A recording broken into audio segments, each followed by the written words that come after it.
Angelo, you from the Venetian province, you have an amazing background as well.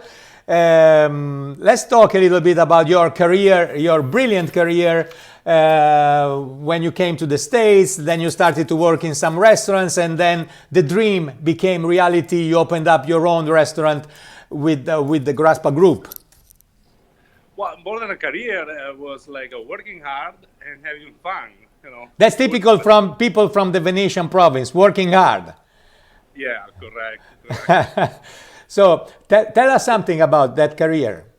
Oh, well, I start, I didn't want to study too much, or I didn't want to apply much of my results. And I finally found a passion, which was cooking. And that I hereditate from, I would say, my father and all my grandmother and my grandfather. So nobody's in the restaurant business. I'm the first in the family, and it actually for me it was a way to explore the world. I didn't really explore too much. I started with Italy, and I moved to Milan, one of the greatest city to, you know, on the culinary Of course. scene, and then moved back to Venice, Tuscany, actually Montalcino. And when I finally have an occasion to come to United States, I took it right away. And I come here. I work in Connecticut for about 8 years, and then Little Island in New York. And when I was tired of the cold, I moved down to Miami in 2009. So Miami was a particular city, very, very interesting to me. Very different from the north of United States. And I work hard with my friend Sergio Sigala, Pietro Vardeu, and many other uh, professionals here in Miami. And finally, I have the occasion to open Salumeria 104 in 2011. And Solumeria 104 is in Miami is one of my favorite places because I have to say it not just because you are a customer of mine, but because I think you as a philosophy, tell me if I say wrong, you are able to give an amazing quality for a reasonable price, which is very hard to find, especially in a big city like Miami or in every big city, because it's very hard to find places where you can eat very, very good without spending too much. Yeah, I always have a goal for the products. Here in the United States, it's very difficult to find a very good products with the standard of an Italian. Even if I have to say, on the past 10 years, United States grow very, very a lot. And on top of that, it's a beautiful country because I always say the people are more open to try. So as a professional on this industry, uh, you can try, you can express yourself much better. At this regard, in your kitchen, you do more. It's the same question that I asked Russell Brown. I don't know if you were following before. Um, you do more research and exploration, innovation, or more traditional kitchen. Ciao Mario, risotto, saluti. Well, mostly it's traditional cuisine, but definitely we don't stop only to the Veneto cuisine. We're going through all Italy, but also I make an example now. We have our buratina, which is from Campania. We have an artisan that produces here in Miami. So beautiful Italian products that is made here in Miami from an Italian, and I combine that with a green fried tomato, which is a traditional recipe of the South here in the United States. And we complement with balsamico Bonini at 12 year. Yeah, I was gonna say that. But I know you're gonna ask me something tomorrow because you are taking your image with my bottles in the back, and I know you're gonna say, "Hey, Fabio, you have to pay me something for that." We have a 25-year there. Where is it? Here. Yeah, let's talk. Okay, let's talk. So you use our product, I know that you used our 12 years old on your burrata, and tell me the reaction of the people, because I know some other restaurants that they just use a glaze on the burrata. Okay, you know So what? you could use the glaze and spend very little, and you use a traditional balsamic spending a little bit more. But at the end, why you choose is to not just because we know each other and because maybe we like each other, but I'm sure that when it comes to the counts, you had the chance to choose between a good product or a cheap product. Why this choice? What is the big difference that you think? The quality of the ingredient always win, and now it become a problem because my customer, they want a bottle on the table, and it's very difficult to tell them, you know what, it's kind of not something to dip on the bread, or if you want to, yes, but it's also very expensive products because there is a reason. So, in the other hand, also we, I don't like to say teach the people, but we inform the people the difference about an IGT and a balsamico tradizionale, and they're very surprised, and they buy also the products. So Yeah, this is very important to make people understand. So I always say we have to thank the industrial, the big production,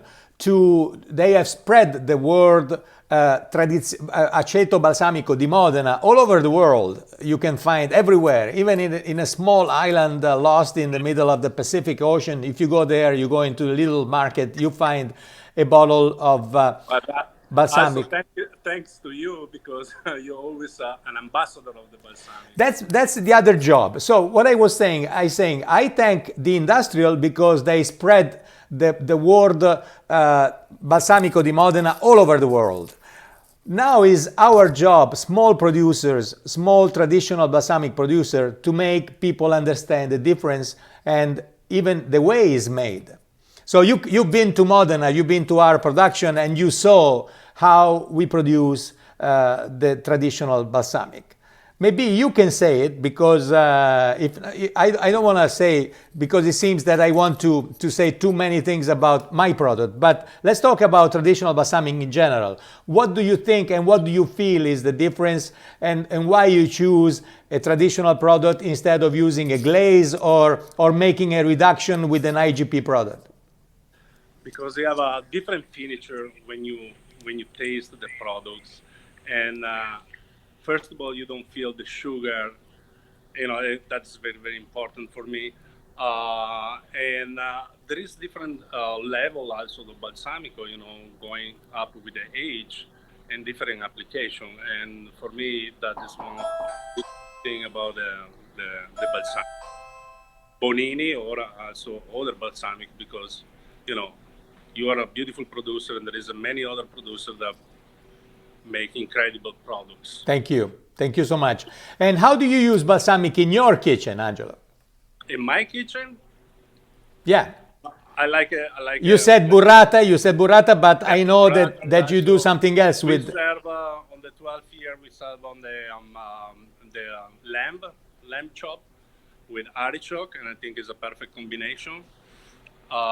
We serve also sometimes when we do fish, the 40-year-old, and we drop a little bit on the raw branzino, which I think is very interesting sometimes to try. I like personally on the tuna, because it brings up the flavor of the tuna, and this incredible products, especially if it's older on the fish. Yes, I think traditional balsamic really fits everywhere. It depends on the aging, on the kind of products that you have to match with. And I really think that from the antipasto to the appetizer up to the dessert, you can use it also on the ice cream everywhere. So for what Correct. concerns myself, I think you really can use the balsamic everywhere. So what has been your biggest satisfaction in your work during your career? Having a returning customer definitely is one of the biggest satisfaction. but also have an incredible team that work together and having fun and express their passion for what they do. I think that is one of the, as a worker on the industry, on the restaurant industry, is one of the most incredible thing that can happen. I want to close the conversation with you, Angelo, with a couple of words about Graspa Group, about your restaurant. Salumeria is not all. There are two restaurants in Miami of Salumeria. There is one restaurant in Midtown, the other one in Coral Gables. But there are also other businesses. I mean, Graspa Group is growing much and much. We spoke before with Ellis from Esotico, which is another place of Graspa Group. Absolutely, I can't wait to see Alice and go to his bar.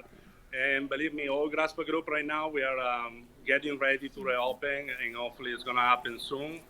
And I know my customer wanna be here as soon as possible. And during these days of quarantine, of this forced kind of jail that everybody been through, did you have the chance to experiment something new, or what got you the quarantine as an experience? Well, believe it or not, I work more than usual, but also I have a little bit of time for myself, for my family, and mostly to make some research, and hopefully I can pull out some new plate for the opening. Okay, Alice just wrote a message saying, "Miss you, Angelo. Next time you have to try balsamic Negroni." So let's do something, Angelo.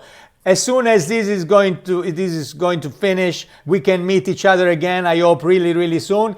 Let's have a drink. Let's have a Negroni with Alice all together, and we go with the balsamic Negroni. I tasted before, and I can tell you that it's really amazing. And I love Negroni. Grazie.